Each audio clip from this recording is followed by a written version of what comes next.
જય શ્રી કૃષ્ણ. જય હો, મંગલમય હો.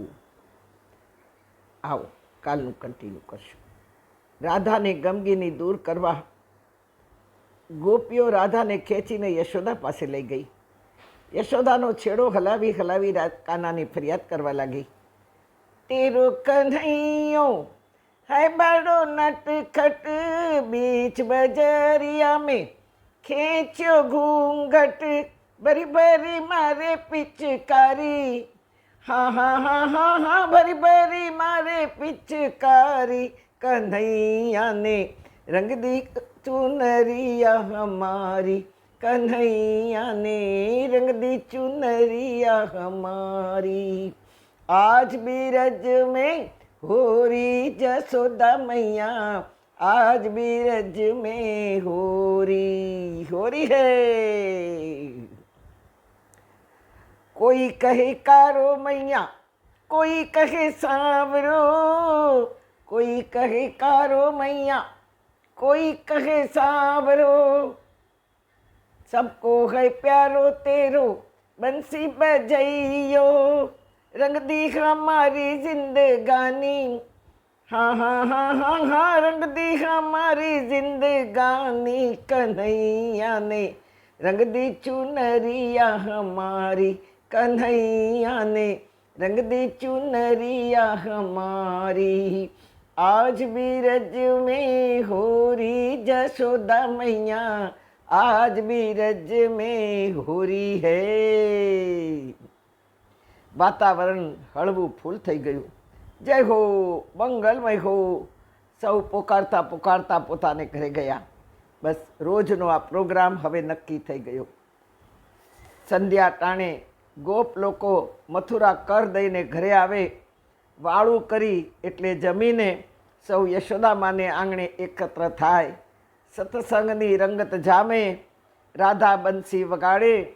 ગોપીઓ આંગણામાં ઉગેલા પીપળાના વૃક્ષની ફરતે ગરબા ગાય. આજ પણ આ સિલસિલો ચાલુ છે. જે સત્સંગ શરૂ કર્યો, સત્સંગ નામ આપ્યું, કૃષ્ણ લીલાનું નામ આપ્યું અને સદાબહાર આજે પણ રાધાએ બંસી બજાવી તેના સુરો સંભળાઈ રહ્યા છે. નાના નાના ગ્વાલ બાલ યુવાનો બધા જોડાયા. ખૂબ જ રંગત જામે. ગોપ લોકો પોતાના ટોળામાં બેસે, વૃદ્ધ ગોપીઓ પોતાના ટોળામાં બેસે, યુવાન ગોપીઓ અને નાની નાની ગોવાલણીઓ ગરબે રમે. આનંદ મંગલ થાય. રાધા રાસડો ગાય, ગવડાવે, આનંદ કરાવે. વ્રજવાસીઓ હલકે ચડે. ઢોલ નગારા કરતાલ મંજીરાથી બ્રજ ગુંજી ઉઠે. નાના નાના બાળકોને કૃષ્ણ બનાવી ગોપીઓ નચાવે અને તેમાં કૃષ્ણના દર્શન કરે.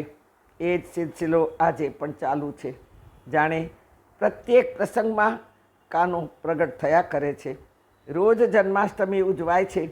ગોપીઓ ગાય અને નાના નાના બાળકોને કાના બનાવ્યા હોય એને જાણે સ્વયં કાનો છે એમ વિનવે. આવજે પરોડીએ માખણ મંગાવશું, ગ્વાલ બાલ ગાયો સંગે વાછરા બોલાવશું. ફૂલડાની માળ ચડીથી તુજને શણગારશું. આવ આવ કાના કરીએ દિલડાની વાતું. તમ વિણના કોઈ અમારું હૈયું મૂંઝાતું. તમ વિણના કોઈ મારું મનડું મૂંઝાતું. આવ આવ કાના કરીએ દિલડાની વાતું. દિલડાની વાત કરવા ગોપીઓ જાણે સાક્ષાત કૃષ્ણને વિનંતી હોય એવું દ્રશ્યની પણ દર્શન દેખાય. નિર્ગુણ કાનામાં એ સગુણ દર્શન કરી રહી છે ગોપીઓ. અને ગોપીઓ એટલે કાનાના હૃદયમાં છુપાયેલી, ઘર કરી બેસેલી, સ્થાપન કરી બેસેલી તમામ ગોપીઓ, કોઈ એક નહીં પણ તમામ ગોપીઓ રાધાના અધ્યક્ષપણાને નીચે શ્રી કૃષ્ણના દિલમાં આજે પણ બિરાજમાન છે અને જે આખી દુનિયા જાણે છે. તેથી આવો હવે ચોથી માનુની કોણ છે સપ્તરંગી એના વિશે પણ આપણે જાણીશું.